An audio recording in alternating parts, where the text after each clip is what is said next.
Hello everyone, this is Deborah Richardson, and today I am putting the AP in Happy where accounts payable teams are empowered to protect the vendor master file from fraud.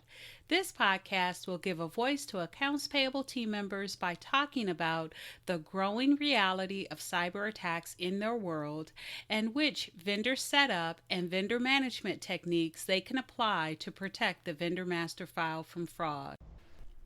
Are you or your team performing all possible vendor validations?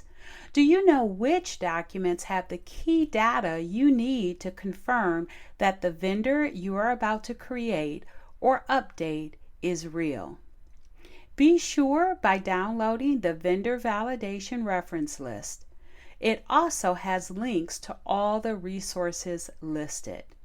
Download at www.Deborah, D-E-B-R-A, R. Richardson, RICHARDSON.com. So on today's episode, I'm going to talk about Sox Compliance. And if you are a public company that is required to follow the SOX rules, or if you are a private company that chooses to follow them because maybe you have clients that are public companies, then this episode is for you. I'm going to talk about an article from nsKnox and why they see that SOX is just not complete protection against fraud. Keep listening.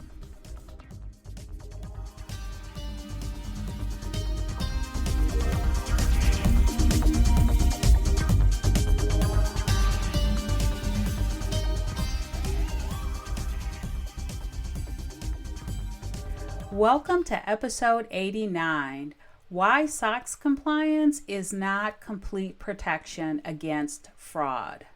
So on my site, Deborah, D-E-B-R-A, R. Richardson, so DeborahRRichardson.com, I have a cross-posted blog post that I thought was very interesting from nsKnox.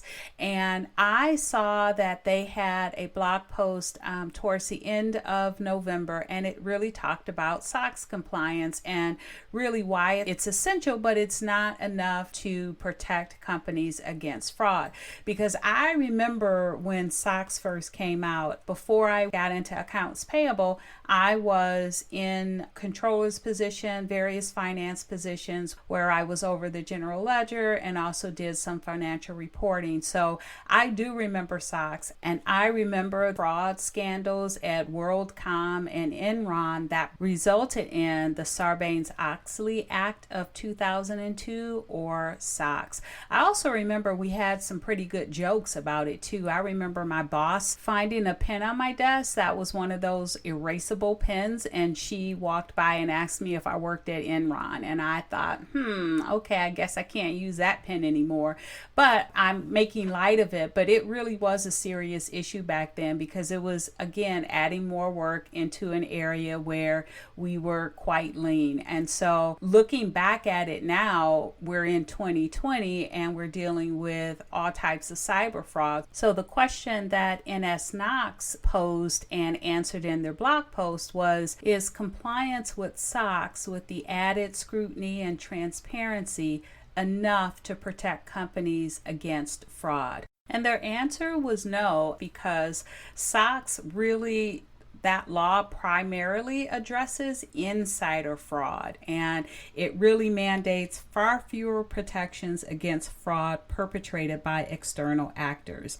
And if you're not familiar with WorldCom and Enron and those scandals back then, you can go ahead and, do some research and Google it. But the biggest piece was that the leadership, their claims were that they didn't know. And so the biggest change that I remember is that there was now oversight or the requirement to sign off on certain financial statements and documents. And at the time, my boss had to do it. And then eventually, when I moved into a controller's position, I remember I had to sign off on inventory and some other financial records or reporting as well. And so, again, that really addresses insider fraud versus external fraud. And what nsKnox is noting is that that's really a critical gap. As an example, they noted that in February 2018, an updated interpretation of SOX explicitly inserted the need to address cyber concerns as part of broader financial reporting and controls. As we saw with a report by the SEC in October of 2018 detailing the emerging threat of email fraud and social engineering and describing how attacks at 9 large companies led to nearly $100 million in losses. So we've got in February 2018 an updated interpretation of SOX saying that it needed to address cyber concerns. And then we get a report later that year from the SEC saying how, yep, it's happened and we've got companies losing $100 million in losses. But the biggest issue is that when they looked at the victims, they were not in any violation of the regulations on internal controls. And those types of scams were exactly the type of external fraud that Sox Compliance does not do enough to address. And that report showed that there were 2 categories of fraud really leveraging communication channels to carry out a social engineering scheme. The first one was the use of emails from fake executives, or what we call CEO fraud or BEC fraud, to direct mid-level financial personnel to carry out large transfers of funds to foreign banks. And then the second category included the use of emails from fake vendors and the hijacking of legitimate transaction requests to insert and redirect funds to accounts controlled by hackers. So that would be a fraudster asking to change banking details. And so what nsKnox identified was that companies today really have 3 main attack vectors to watch out for. The first one is social engineering attacks, like the 2 we just talked about. They really circumvent many internal controls because the attackers simply bypass them. So that's a big gap. And by presenting and manipulating an employee or vendor under the guise of a certain degree of authorization, any subsequent request comes off as completely legitimate. So such a request would even comply with SOX's strict segregation of duties and controls. So the tactics used to compromise or invent a vendor's identity are increasing beyond the detection abilities of the business process enforced by the SOX current regulations. The second one is that internal processes are also vulnerable to compromise via interference with a company's IT systems. And what they mean by that is because the IT systems are the sophisticated technical infrastructure that actually enforce the rules that govern a company's internal controls, if the hackers can infiltrate and manipulate the systems, then they completely bypass those internal controls.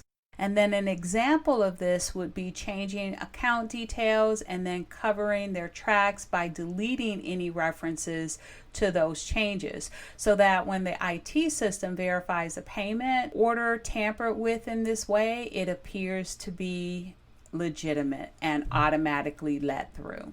Now, the third thing that nsKnox says companies today need to look out for is external malware attacks. They also target a company's technical system, but they opt to infiltrate via a manipulation of outside elements. So in other words, instead of trying to pick the lock, These attacks aim to break by stealing the keys. So for example, email-based processes can be compromised using phishing attacks to hijack a critical email address. And by stealing the outside credentials, hackers can gain a foothold in a company's internal control system.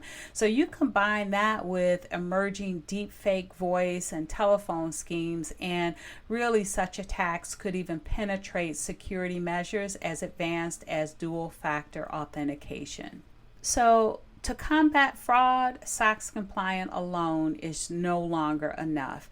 Achieving full protection will require companies to implement internal control systems designed with emerging cyber threats in mind. Processes must be streamlined, data must be protected, and authentication must be continuous and automated. And again, this blog post really hit home for me because I talk about implementing authentication techniques, internal controls, and best practices to prevent fraud. And the techniques and processes and controls that I talk about are manual processes that can be implemented immediately. And while we know we have a lot of AP teams out there that are still manual or partially manual, we really need to get this process automated. And to that end, I do have a webinar that is coming up on July 15th with nsKnox. And in that webinar, I'm going to describe how you can implement manual processes for authentication, internal controls, and best practices so you can have some immediate takeaways. And then I'm inviting nsKnox to come on to talk about their automated external solution that's not only SOX compliant, but provides the additional protective layer to effectively combat cyber fraud. So what you'll get out of it is manual processes that is an immediate takeaway that you can do right after the webinar, and then you'll get an awareness of an automated solution that can do the same thing once you get approval and implementation is done. And I'll include a link to the blog post, and I'll also include a link to register for the webinar in the show notes.